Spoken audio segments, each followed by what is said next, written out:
बिस्मिल्लाहिर्रहमानिर्रहीम, अस्सलाम वालेकुम। Welcome again in a course professional practice. तो आप लोगों को पता है कि प्रोफेशनल प्रैक्टिस का जो हम कोर्स है उसका ऑलमोस्ट सारे जो टॉपिक्स हैं वो कवर कर चुके हैं। तो थोड़ा सा रिवीजन करते हैं और रिवीजन के बाद जो एक दो टॉपिक्स रह गए हैं उनको उसके बाद डिस्कस करते हैं। रिवीजन कराने का मकसद ही यही है कि जो हमारे टॉपिक्स रह गए हैं जैसे कि इंडस्ट्रियल इश्यूज़ हो गए, क्या इश्यूज़ फेस करते हैं हम लोग, तो वो सारी चीज़ें इन्हीं के साथ जो हम ऑलरेडी पढ़ चुके हैं उन्हीं के साथ वो जो है रिलेट करती हैं। तो हम लोगों ने पहले बात की थी प्रोफेशनल की, प्रोफेशनल क्या होता है, प्रोफेशनलिज्म क्या होता है, उसको ज़्यादा डीपली तौर पर डिस्कस करने की ज़रूरत नहीं है। और उसके बाद हम लोगों ने बात की थी एथिक्स क्या होते हैं। तो एथिक्स जो है वो हमारा इस कोर्स का, प्रोफेशनल प्रैक्टिस के कोर्स का सबसे मेन पार्ट है कि एथिक्स क्या होते हैं। और हमने टू टाइप्स के एथिक्स देखे थे, टू ऑर्गेनाइजेशन से जो हमें एथिक्स मिलते हैं, ठीक है, एक रूल्स एंड रेगुलेशंस मिलते हैं जिनको फॉलो करना होता है। उन चीज़ों को हमने डिस्कस किया था जिसमें हमने IEEE और ACM को डिस्कस किया था, राइट। अच्छा, उसके बाद एथिक्स क्या होते हैं और हम लोगों को उसमें गोल्स क्या होते हैं वो हम लोगों ने डिस्कस किया था। जैसे कि एथिक्स हमें प्रोवाइड करता है डिसीजन मेकिंग में, जो हम डिसीजन लेते हैं, जो हम फैसले करते हैं, जो हम किसी के साथ अपना बिहेवियर रखते हैं, वो सारी चीज़ें हमें कौन एथिक्स सिखाते हैं। हम अक्सर ये कहते हैं यार फलां बंदे में कोई एटिकेट्स नहीं है, कोई एथिक्स नहीं है, आप लोगों में कोई एथिक्स नहीं है। कोई भी अगर ऐसा वो काम कर रहा हो गलत तो हम लोग इस तरीके के वर्ड्स लाजमी यूज़ कर देते हैं। अब as a professional practice, professional के अंदर जब हम होते हैं तो हमें किन बातों का ख्याल रखना चाहिए एथिकली तौर पर। तो सबसे पहले उसमें आ जाते हैं हमारी इंटेलेक्चुअल प्रॉपर्टी, जिसको हम ऑलरेडी बड़ा डिस्कस कर चुके हैं कि इंटेलेक्चुअल प्रॉपर्टी क्या होती है। जो ऐसी चीज़ जो हमने खुद बनाई हो, इंसान ने अपने मैनकाइंड जो है माइंड से उसने बनाई हो, मैनकाइंड ने, तो उसका जब वो प्रॉपर्टी बना लेता है अपनी, तो इंटेलेक्चुअल प्रॉपर्टी उसको कहा जाता है। और उसके बाद कोई भी शख्स उसकी परमिशन के बगैर, विदाउट हिज परमिशन, उसको यूज़ करना, उसके साथ कुछ और उसको अपने नाम के साथ जोड़ लेना और उसका अपना नाम लगा देना, कोई भी चीज़ बनाई है तो उसमें टैग कर देना और जनाब उसको सेल करना और हाई प्राइस में सेल करना या कुछ भी इस तरह से करना, तो वो इलीगल है, एथिकली तौर पर हमें इजाज़त नहीं देता है। अभी फ़र्ज़ कीजिए अगर हमारे पास कोई भी एक इस तरह का पेन है, अगर यहाँ पर ये डॉलर का पेन है या किसी भी कंपनी का पार्कर का पेन है, वो पेन आप लोग लें और उसके बाद उसका एक क्वालिटी है, ठीक है, उस पेन की एक क्वालिटी है, एक मार्केट में नाम बना हुआ है। लेकिन हम लोग क्या करते हैं, अगर हम अपना ही नाम इसके ऊपर वहाँ से दूसरे का नाम रिमूव करके अपना नाम इसके ऊपर कर दें और उसके बाद इसकी प्राइस को हाई कर दें या इसकी क्वालिटी को और ज़्यादा लो कर दें, तो फिर इससे इम्पेक्ट पड़ता है दूसरी जो कंपनी जो जिसने मेहनत की है, अपने माइंड से एक चीज़ इन्वेंट की है, बनाई है, मार्केट में अपना नाम बनाया, तो वो इफ़ेक्ट होती है। तो इस तरीके से ये एथिकली तौर पे गलत है। अच्छा, दूसरा है प्राइवेसी का, हमने जिक्र किया था प्राइवेसी, एथिकली तौर पे हमें प्राइवेसी का ख्याल रखना चाहिए। अब ये दो तीन कंडीशंस में आ सकती है। एक तो प्राइवेसी वो होती है कि जब हम कभी काम कर रहे हैं अपने ऑर्गेनाइजेशंस के अंदर, तो हम किसी के जो अगर सॉफ्टवेयर इंजीनियर है तो उस वो कोड अगर बना रहा है, डेवलप कर रहा है, हम उसका कोड को मत देखें, ठीक है, उसके कोड को हम यूज़ मत करें विदाउट हिज परमिशन। या हम कह सकते हैं कि कोई भी चीज़ जो हम अगर डेस्कटॉप पे वो डेस्कटॉप उसका ओपन है, ऑन किया हुआ है और वो कहीं बाहर चला गया या चाय पीने चला गया या कुछ भी ऐसा काम करने चला गया, तो हम लोग उसके सिस्टम पे बैठ जाएं और सिस्टम पे बैठ के उसको देख लें हाँ वो क्या यूज़ कर रहा है। अगर वो सोशल मीडिया अपनी ऐप यूज़ कर रहा है तो हम उसको जांच पड़ताल करना शुरू कर दें, उसको देखना शुरू कर दें। तो ये चीज़ें भी हमें एथिक्स सिखाते हैं कि इस तरह के काम नहीं करना चाहिए। उसके बाद कॉन्फिडेंशियलिटी है, यानी कि कॉन्फिडेंशियलिटी से यहाँ पर मुराद है कोई भी चीज़ जो हम इंफॉर्मेशन देते हैं साइट्स को बनाने में, एप्लीकेशन बनाने में, एक ऑर्गेनाइजेशन के अंदर, एक सॉफ्टवेयर हाउस वालों को या किसी भी ऑर्गेनाइजेशन के अंदर कुछ भी इस तरह की डॉक्यूमेंट्स देते हैं, अपनी इंफॉर्मेशन देते हैं, उसको कॉन्फिडेंशियल रखना चाहिए, उसको पब्लिकली उसको नहीं मेंशन कर देना चाहिए या दे देना चाहिए। और इसी तरीके से क्वालिटी, प्रोफेशनल क्वालिटी, अपनी प्रोफेशनल क्वालिटीज़ को भी आप लोगों ने अच्छा रखना है। अगर आप फ़र्ज़ कीजिए कोई भी एक सॉफ्टवेयर बना रहे हैं, कुछ भी बना रहे हैं, स्टार्ट में आप लोगों ने उसकी क्वालिटी अच्छी रखी और उसके बाद जब आपकी एप्लीकेशन जो है वो ज़्यादा चलने लग गई या आपका कोई भी प्रोडक्ट जो है वो ज़्यादा मार्केट में चलने लग गया, तो आप अपनी जो क्वालिटी है उसको ख़त्म कर दें। तो इस तरह का भी नहीं होना चाहिए और प्राइस आप वो वैसे ही रखें, ऐसा नहीं करना चाहिए, ये भी एथिकली ख़राब है। उसके बाद हमने बात की थी फेयरनेस और डिस्क्रिमिनेशन की, और इसके साथ ही हमने एक सिनेरियो को भी डिस्कस किया था, ठीक है, जिसमें एक हमारे पास शख्स आया और उसने कहा कि मुझे जॉब्स के लिए एक साइट बनानी है, जॉब्स जो भी लोग अप्लाई करें तो उसमें मुझे पता लग जाए कि जो गोरे लोग हैं, वाइट पीपल्स हैं, ठीक है, उनको मैं प्रमोट करूं और फिर बॉयज़ जो हैं, जितने भी बॉयज़ हैं उनको मैं प्रमोट करूं इंस्टेड ऑफ गर्ल्स के, ठीक है। तो वो यही चाहता है कि, तो उससे फिर हमने बातचीत की, पूछा कि ऐसा क्यों आप चाहते हैं, तो वो चाहता है कि हाँ मैं वाइट पीपल्स को सपोर्ट करना चाहता हूँ और मेन को सपोर्ट करना चाहता हूँ, इन लोगों का ज़्यादा मैं जनाब वाला ऊपर लेके आना चाहता हूँ। तो डैट इज़ टोटली अनफेयर। क्या पता हो सकता है कि कोई ब्लैक पीपल जो हैं, ठीक है, वो ज़्यादा काबिल हों, लेकिन हम उसको इग्नोर करते हैं जस्ट बिकॉज कि वो गोरा शख्स नहीं है, या एक लड़की या गर्ल जो है वुमेन वो ज़्यादा काबिल हो बनिस्बत किसी भी आदमी के, तो हम लोग उसको इग्नोर कर दें। तो इस तरीके से हमारे पास ये नहीं होना चाहिए।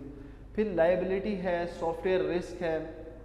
इसी तरीके से कॉन्फ्लिक्ट ऑफ इंटरेस्ट है या अनऑथराइज एक्सेस है। तो ये सारी चीज़ें हम ऑलरेडी डिस्कस कर चुके हैं और इनको दोबारा डिस्कस करने का मकसद ये है क्योंकि जो आज हम टॉपिक्स पढ़ रहे हैं वो है इंडस्ट्रियल इश्यूज़ हैं, ठीक है, और हमारे पास जो हमारे टॉपिक्स रह गए हैं उसके अंदर लीडरशिप चैलेंज है,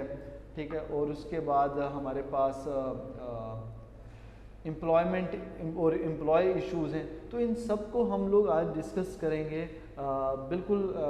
माइनर सा ब्रीफली तौर पर हम लोग इसको देखेंगे कि सेम इसी तरीके से इंडस्ट्रियल इश्यूज़, क्योंकि ये जो क्वेश्चंस हैं, ये जो टॉपिक्स हैं, इतने ज़्यादा एग्ज़ाम पॉइंट ऑफ व्यू से इम्पोर्टेंट नहीं होते हैं और ये हम लोगों को वैसे ही डेली रूटीन में भी पता होता है, ठीक है। जिस तरीके से लीडरशिप चैलेंज आ गया, अब एक लीडरशिप का होना, लीडर का होना और एक बॉस का होना बड़ा फ़र्क है। बॉस जो होता है, अगर आपको कभी अभी जब आप प्रैक्टिकल फील्ड में जाएंगे तो बॉस क्या करता है, बॉस सारा क्रेडिट चाहता है कि मैं खुद ले लूँ,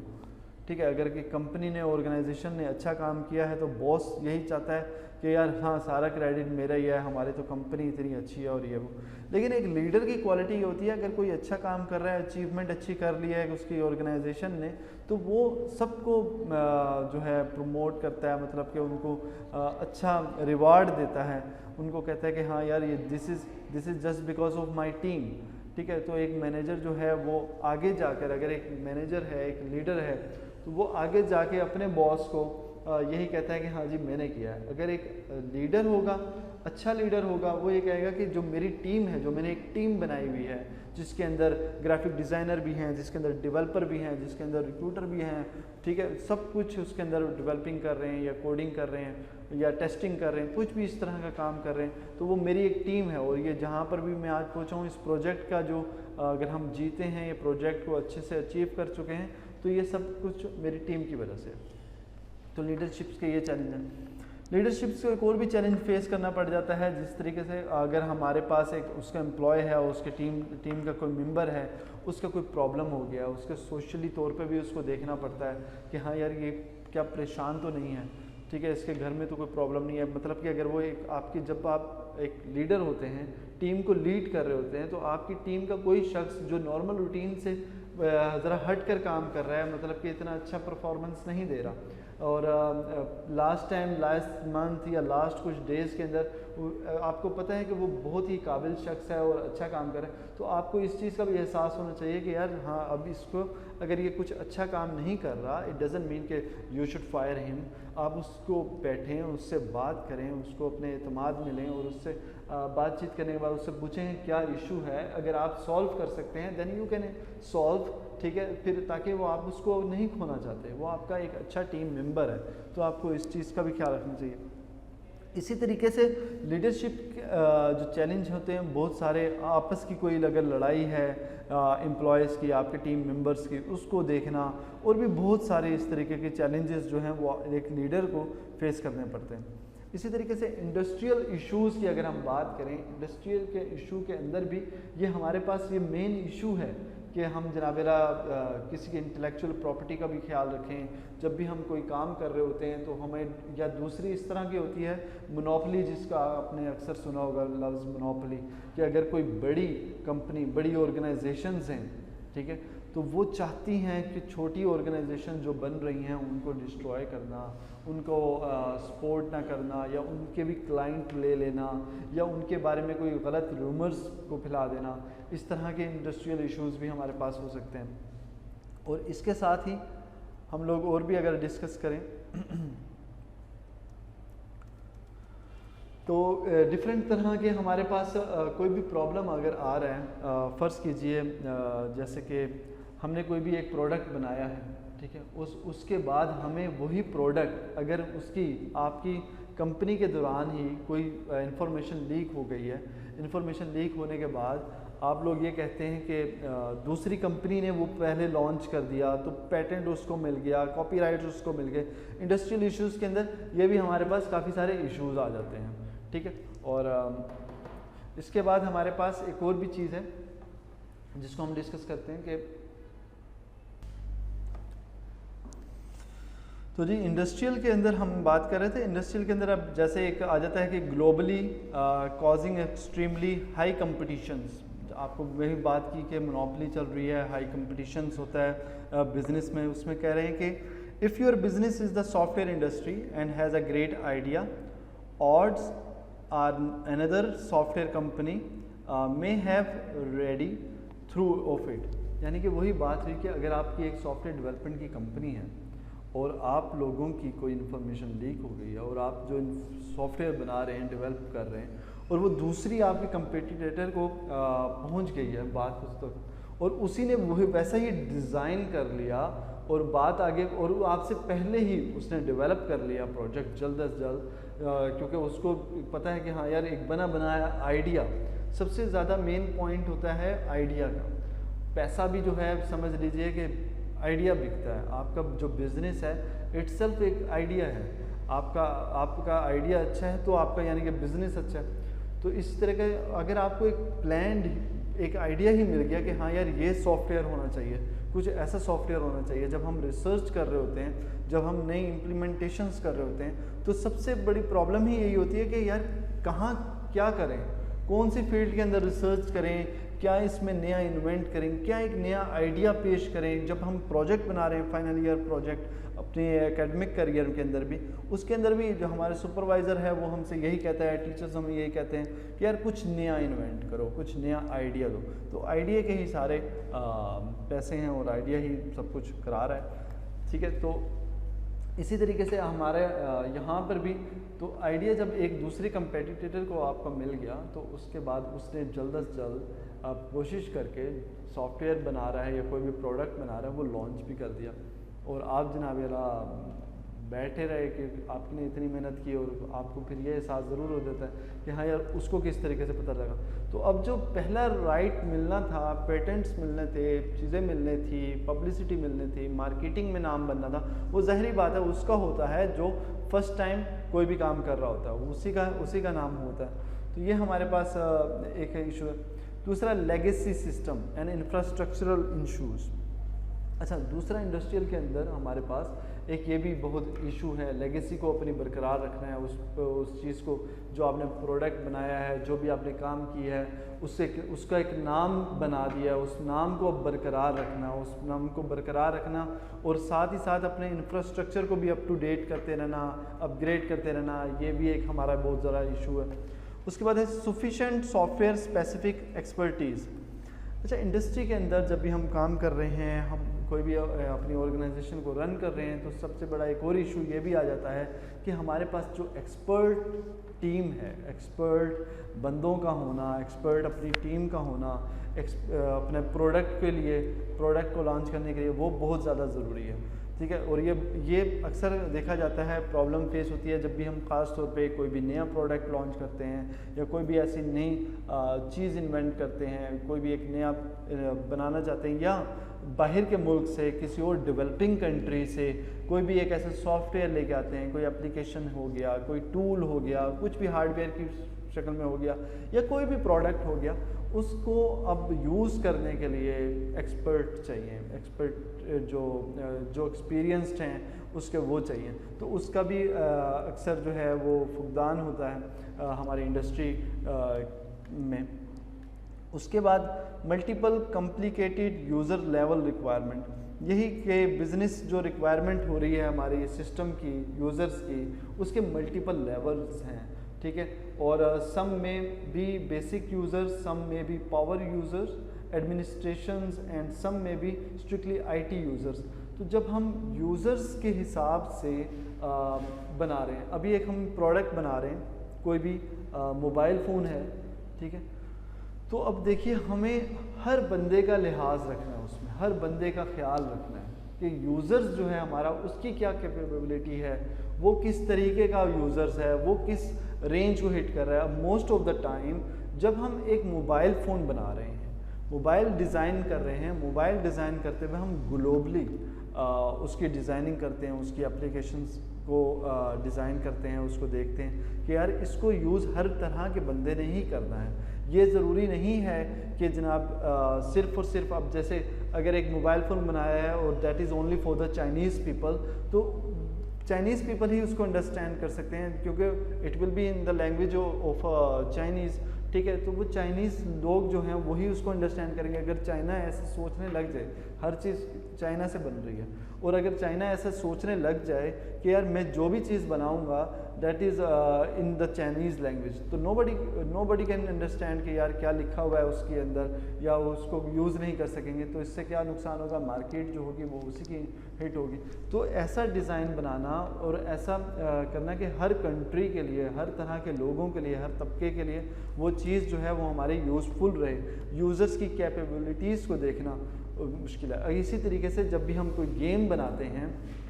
गेम को भी डेवलप करते हैं, क्या कोई ऐसी गेम्स भी होती हैं कि जो स्टार्ट ही लेवल हो और अभी गेम नई लॉन्च हुई हो, स्टार्ट हो और इंतहाई मुश्किल लेवल कर दें, तो ऐसा नहीं होता। जो पहला फर्स्ट ट्रैक होता है, सेकंड लेवल होता है, स्टेज होती हैं, तो वो उसी लिहाज से डिफ़िकल्ट होती आती हैं, अपनी यूज़र्स की कैपेबिलिटी को देखते हुए कि यार he is a new guy, ठीक है, वो एक नया मार्केट में आया है, नई एप्लीकेशन यूज़ कर रहा है, नई चीज़ यूज़ कर रहा है, पहले उसको इसमें अपनी ग्रिप करनी चाहिए, करते करते लेवल इंक्रीज़ होता रहेगा, देन द फाइनल राउंड जो है वो मोस्ट डिफ़िकल्ट होता है, सबको पता है। तो ये हमारे कुछ इस तरीके से इश्यूज़ होते हैं। उसके बाद एक और है कि revenue recognization reporting requirement for the software industry. अब रेवेन्यू को जनरेट करना एक हमारा एक और इशू है कि जब भी हम कोई भी सॉफ्टवेयर बना रहे हैं, कोई भी प्रोडक्ट बना रहे हैं, कोई भी प्रोडक्ट, क्योंकि हम इंडस्ट्रियल इश्यूज़ को डिस्कस कर रहे हैं, तो उसके अंदर हम जो भी प्रोडक्ट बनाएंगे वो प्रोडक्ट ऐसे ही तो नहीं बना देंगे कि जी हाँ बिल्कुल ही ऐसे NGO टाइप चल रहा है कि हाँ जी कोई मिलता है नहीं मिलता फी सबिलिल्लाह, लेकिन हम लोग इसीलिए बना रहे हैं कि हमने उससे रेवेन्यू जनरेट करना है, हमने उससे अर्निंग करनी है, उससे पैसा कमाना है, हमारे इंडस्ट्री है और एम्प्लॉयज़ हैं उनको पैसा देना है, एक जो रेंट पे लिया हुआ हमारा लोकेशन है, ऑफिस है, उसका रेंट उसको भी पे करना है, हर चीज़ को हम लोगों ने देखना है। इंडस्ट्री के अंदर यही इशू है, कोई भी, वरना हर बंदा ही इंडस्ट्री जो है वो रन कर ले। तो ये सारे इश्यूज़ जो हैं वो डिस्कस किए जाते हैं, इससे ज़्यादा और भी इश्यूज़ हैं। तो आप लोगों की एक तरह से असाइनमेंट भी है स्टूडेंट्स जो हमारे 169 के हैं और SE 179 के, तो आप लोगों ने इसको और ज़्यादा एक्सप्लोरेट करना है, इसको और ज़्यादा इंडस्ट्रियल इश्यूज़ को देखना है। तो आज के जो टॉपिक था वो हमारा यहीं पर ख़त्म करते हैं। तो ऑलमोस्ट हमारा जो कोर्स है वो भी ख़त्म हो गया। मैं कोशिश करूँगा एक दो और वीडियो जो हैं लेक्चर्स आपको बनाऊँ और उसके अंदर हम लोग केस स्टडी को डिस्कस करें, अदरवाइज़ हमारा जो कोर्स है वो ऑलमोस्ट ख़त्म हो गया। तो थैंक यू फॉर टुडे और अल्लाह हाफिज़।